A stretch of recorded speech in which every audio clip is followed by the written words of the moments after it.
माणसाने एकदा पुढे गेलं की पुढे गेलं पाहिजे, परंतु गाडी मालकाने सुद्धा साथ दिली पाहिजे. नाना गाड्या सोडा, गाड्या सुटल्या, झाला एक जण बाद झाला आणि 6 जणांच्यात लढत चालू झाली. कोण होतोय फायनलला पात्र? पड्याल भंडा सोन्या इकडं संग्राम आणि हरण्या मधल्या रानात कोण बाजी मारतोय? आड्याल होता हरण्या आणि संग्राम आणि पड्याल होता शिवा.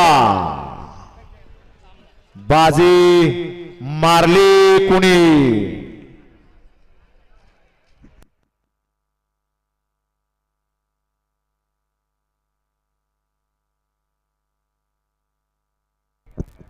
वळा या मैदानातला सेमी पाठीमाग 5 वळा. सेमी फायनल 4 चा निकाल, निकाल आणि निकाल. सेमी फायनल 4 चा निकाल. तास क्रमांक 2 वरून धावलेली गाडी आई काळूबाई प्रसन्न राहुल्या मथुर ग्रुप पोहंगावली या गाडीचा फायनल साठी 1 नंबर आला. आणि तास क्रमांक 3 वरून धावलेली गाडी आई एकविरा प्रसन्न तुषारभाऊ घोडेकर नगरसेवक गारवा प्रोडक्शन या गाडीचा क्वार्टर फायनल साठी 1 नंबर आला. विजेत्या दोन्ही बैलगाडी मालकांचं चालकांचं हार्दिक हार्दिक अभिनंदन आहे.